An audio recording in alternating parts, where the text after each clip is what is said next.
Hey, what's up, everybody? My name is Brian. If you're new to the channel, I've been living off grid now for about a decade. I've been in 3 different areas living off grid, and then also lived in my truck full time for 7 years during the last decade. And so I've got some pretty good, just kind of experience in different off grid environments so that I could share some light or share some information with you all about if you're going to go off grid, here's what you can do just to make your life simpler. And then also, too, to be able to fit in the community well, because you don't want to come in and bring the city with you. That's the main reason why people go off grid.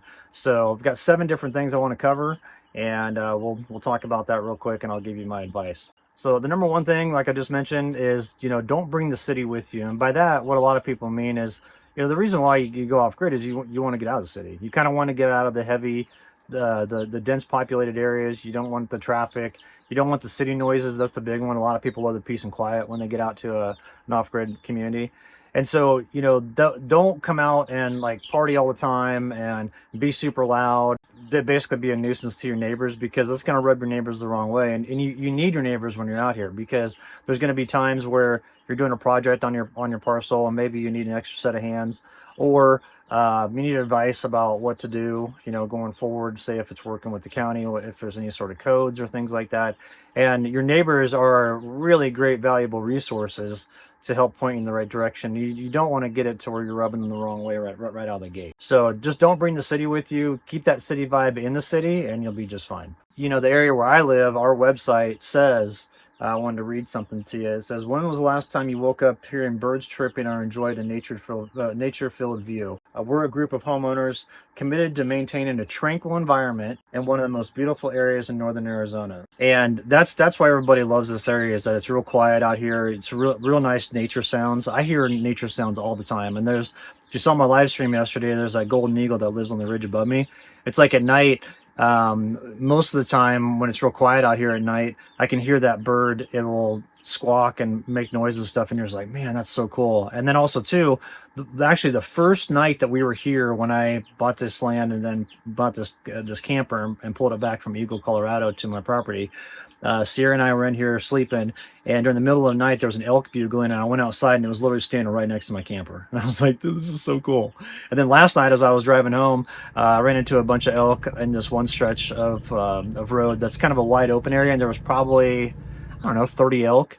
And then just the other day when I was going down with my e-bike, I was running around getting meadow, a bunch of exercise, and these 2 deer just ran out right in front of us and actually kind of ran with us on the road before veering off and going back into the forest. So it's really cool, with the quiet nature of this neighborhood. The wildlife comes around like crazy, and so bringing the city with you out here, it would actually interfere with that, and it would make it to where those animals don't come around as often. And plus too, it just messes up the vibe. So just keep that city life back in the city. Number two, this is probably one of the most important things. I would never recommend calling the sheriff or the county on one of your neighbors, because you're going to create bad vibes right out of the gate if you do that. What you do on your land and what I do on my land, and what the person down the street does on their land, that's just everybody. That's nobody else's business except for the landowner. So if you're building on your place, there's no reason for me to come over and inspect it and think that I'm county inspector or code or anything like that. You do your thing, I'll do my thing.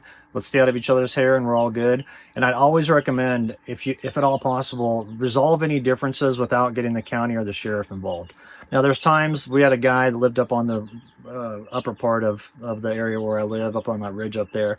He was pulling a gun on people a lot, and so we had to call the sheriff on that, and he actually got kicked out of here. He wasn't paying his payments on his land, so that he got foreclosed on.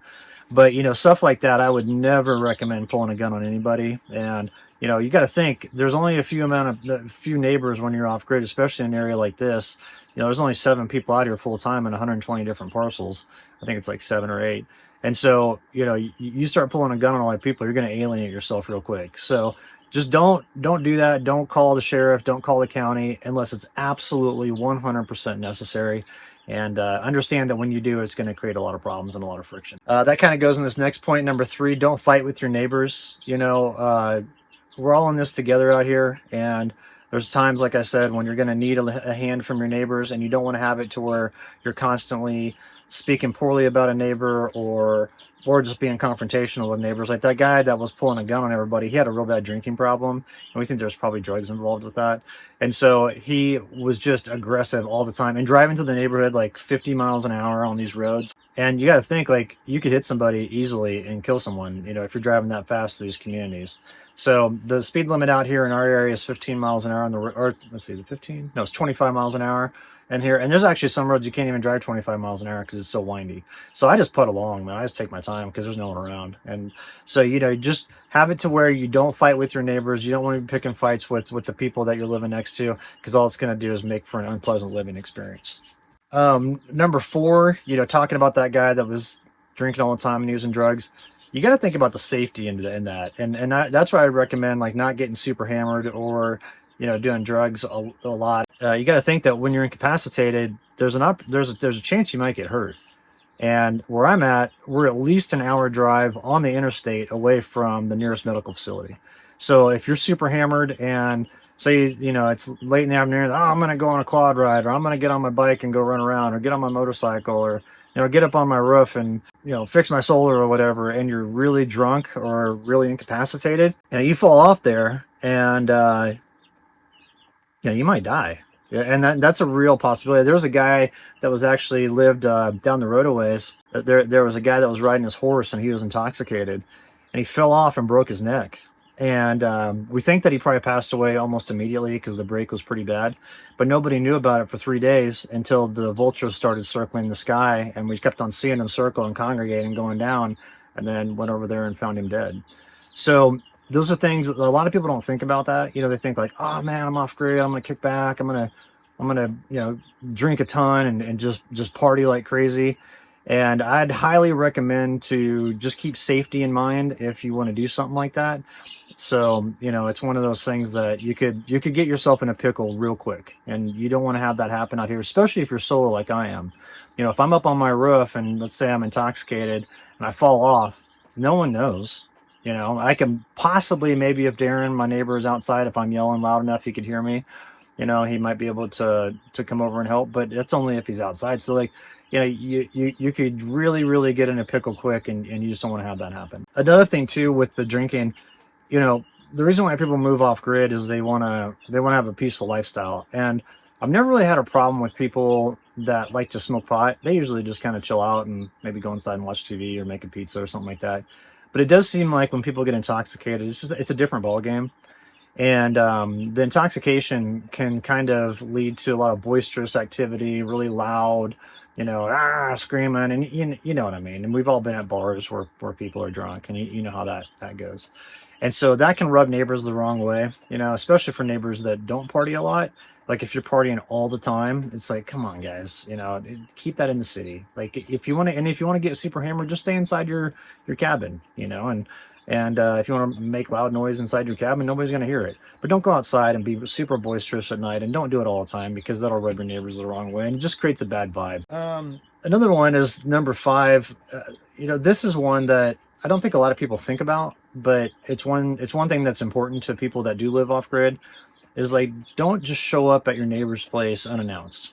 You know, like don't just come by, walk over, drive over, whatever, because you know everybody's out here. They got pretty big parcels of land. Like my parcel is actually kind of small compared to other parcels. I've got 14 acres. Most people out here have like 40 acres, but this area was naturally divided up by a road that came through the 40-acre parcel, so they subdivided it.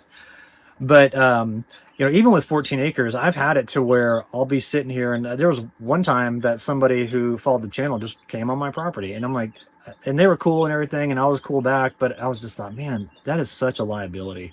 You know, it could be that, you know, say I'm out here and somebody spooks me, or say it's at nighttime and somebody walks on my property. I mean, I have guns to defend myself, and so you want to have it to where, you know, you have your peace and quiet, and that's what people enjoy, and they actually love their security and their privacy. And so if you're going to cruise over your neighbor's place, that's no problem. Just shoot them a text, be like, hey man, is it cool if I cruise over? You know, and then if they don't hear back, then that means either number one, they're not there, or number two, they're busy, or number three, they don't want you to come over at that time. But don't just show up unannounced. And that's where, you know, putting up gates at your property can really help negate that. But I've had it in the past to where people will just come over, and it's kind of considered rude. And I don't think that people mean it to be rude. They just don't know. And so it's one of those things that if you're off grid, don't just get on your bike or quad or motorcycle, whatever, and cruise over to neighbors' places unannounced, because that's considered kind of an invasion of privacy. Let's see, what else have we got here. Let's see if I show up at neighbor's house. Oh, okay. So the last one here is kind of keeping with. Well, I would say read the room of the community. There was a community that I was in that had these massively tall trees. Okay, as a result of that, no one could harvest solar, and so all the homes ran off generators. And these are big generators, like 12,000 watt generators. Those are loud, and so you can't sleep with your windows open because it's just this bzzz all night long for the whole community, and also during the daytime. And I thought, man, that's a bummer, because it was this mountain community in Colorado that was at 9,000 feet. And I thought this place could be so peaceful if it wasn't for those generators going all day long. And you heard them all day. Now, especially on the busy weekends when people would come up, or the holidays. Now, during the wintertime and stuff like that, you don't hear it as much because you're indoors, because it's cold. But during the summer months, it would be all the time. And people don't move off grid to live in an RV park if you can avoid it. So in an area like mine, to where there's solar, there's easy plug and play power stations nowadays. If you want to build a solar system, that kind of takes a little while, because you need to know what your energy requirements are to build like a traditional system that has the big lead acid 12-volt batteries, that are heavy as all get out. I mean, some of them can weigh like up to 400 pounds. But those are, it takes a while to build that, because you need to figure out what your energy consumption is. That's why I like the alternative to that, is those plug and play power stations like Blue Eddy, EcoFlow. They all Goal Zero. Although Goal Zero, I feel, is kind of falling behind the previous two that I mentioned. EcoFlow. That's what I use here in my camper. I've got two Delta Pros that I. Well, one's a Delta Pro. It's got the inverter in it, and then the other one has a battery expansion. And that's what's cool about a lot of these power stations nowadays, is you can just buy battery expansion kits for it, and like each unit that you add on can add anywhere from 2,000 to 4,000 watts of power, watt hours of power, which is a lot. And so you can scale up as needed really quickly without really doing a ton of work and research into what your energy needs can be. And then that's the quickest way to get off of a generator, and then you can run all of your electronics. Like, I don't run too much electronics around here. I run Starlink 24/7, and then I've got my Dometic fridge, and then I've got my water pump from my hot tub, and then powering up my devices like my phones and cameras and computers and GoPros, and uh, my drone. That one actually takes a lot of power when I power that up. But other than that, I don't have a huge power need. But what's nice about my system is, right now it's currently at 7,400 watt hours. I could get it up to 25,000 watt hours if I needed to.